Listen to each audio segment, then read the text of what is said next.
Hi అండి. నేను చెప్పాను కదండి 11 శివలింగాలు ఏకాశ రుద్రులని.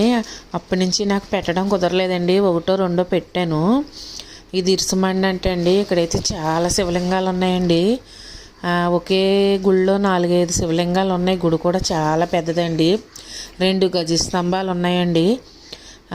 ఒక దుక్కుని 2-3 లింగాలు, విఘ్నేశ్వరుడు, అమ్మవారు, చాలా దేవుళ్ళు అయితే ఉన్నారు.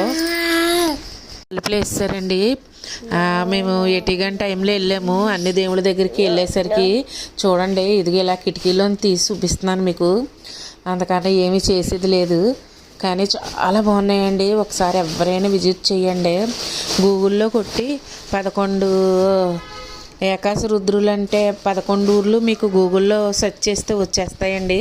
కంపల్సరిగా తప్పకుండా ఎవరైనా సరే విజిట్ చేసి చూడండి. బాయ్ అండి.